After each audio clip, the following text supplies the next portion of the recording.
Everybody, this is Dream, and today we have just a 4-game NBA slate for you. Before I get started, can you guys smash that like and subscribe button? Hopefully everybody's had a good week. Should be a good weekend for sports. I will try to put out a NFL video later today. I'm trying to wait and get as much sit out information as I can on that slate, but should be a pretty good NFL slate this weekend. A lot of value plays across the board. So let's go ahead and get into this NBA slate, though. We only have 4 games. Now, you think that that might be good for fantasy, considering how many injuries we've been dealing with in the NBA, but you would be incorrect. We have a ton of questionable tags on this particular slate, so let's go ahead and get into that injury report. For the Pacers, Nesmith and Nimhard are questionable. For the Knicks, Robinson is still out. For the Wizards, Shemet is questionable. Wright and Muscala are doubtful. For the 76ers, Embiid, Harrison, Melton, and Covington are all questionable. And for the Bucks, Crowder is out, and for the Rockets, Easton is questionable, and Brooks is out. So still quite a few injuries. If Philly's top players are all ruled out, that would definitely open up a ton of value. I'm going to look at them real quick just to kind of show you that. So if Harris's and Embiid are ruled out, where Melton, Oubre would get a boost, as would Batum. So do keep that in mind. But Embiid looks like he's closer to playing, at least according to DraftKings here. He is on the injury report as questionable today, though. So let's go ahead and get into our top plays. My favorite option is Julius Randle. He's played very well throughout the season. He had a little bit of off game against Philly last game, but he's going to have a bounce back here because he's playing against the Wizards, who are one of the worst teams against big guys in the league. He should be able to get a big double double here, and I have high expectation for him today. His price is, right about where it's been most of the season, so he's definitely in play on the slate. I do like Hartenstein today too for the Knicks. Again, the Wizards are very bad against the big guys, and this is definitely a situation that he has a huge advantage. He's a great play on the slate at his price point, so he's definitely worth a look. He's actually underpriced for what he's been doing lately.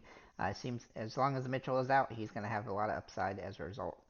Looking at Jalen Brunson, uh, he definitely has a good opportunity today against the Wizards. He's had some ups and downs throughout the season, but right now he's priced pretty fairly still. He's about the same price as Randall, actually, but he definitely has some good upside here. He has a high ceiling as well. The only real concern with him is his lower floor, but he's actually been pretty consistent since the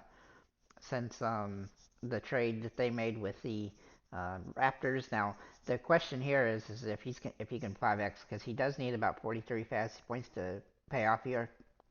And if we look at his last few games, he's been right around 40 fantasy points in several. So hopefully he can get over 43. Looking at Maxi here, he's a great option on the slate, especially if some of these guys for Philly are ruled out. He's been a little bit up and down throughout the season, but he's got a nice plus matchup here against Utah, and he should have a good opportunity, especially being at home where he plays a little bit better and shoots the ball slightly better too. So that gives him some advantage in this one. I do like the matchup and the situation for him.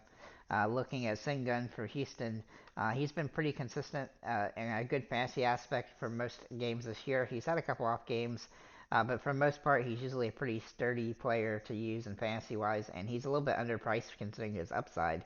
However, he does have a lower floor, so that is a little concern, but this matchup isn't perfect either, but it is a decent one. He had 41 fantasy points the last time he played them. I do expect a similar type of matchup in games, so I think he's definitely a viable option on the slate.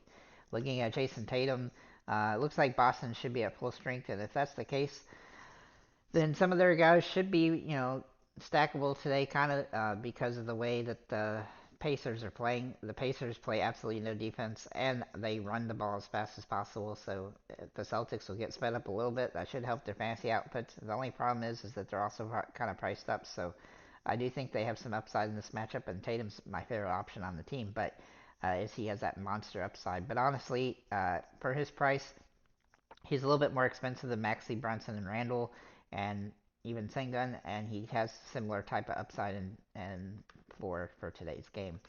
Looking at Jalen Green, see for Houston, he has some good upside potential in this game, though it is a tougher matchup. He has been playing pretty well, and his price has come back down a little bit. It had gotten into the 7,000s, but as long as it's below that, he's usually somebody to look at in certain matchups, and this is definitely a good matchup for him. He's played well. He had 30 fantasy points last time against Milwaukee, and he's been pretty good at home this season, which gives him a little bit of advantage.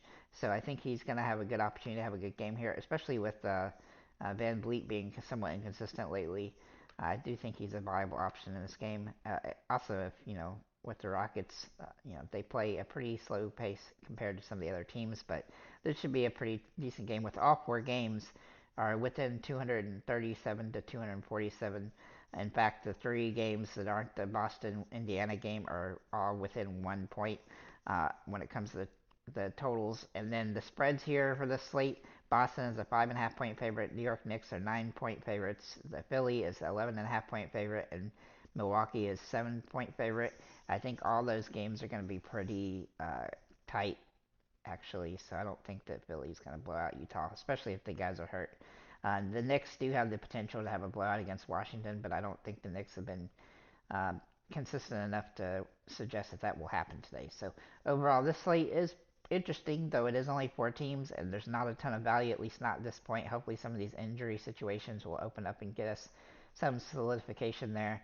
It's been a little bit harder to find good value throughout these slates, but we have some good opportunity to have some guys, especially if these guys get ruled out. So, with that said, guys, thank you for liking, commenting, subscribing. If you have any comments or questions, feel free to leave them below.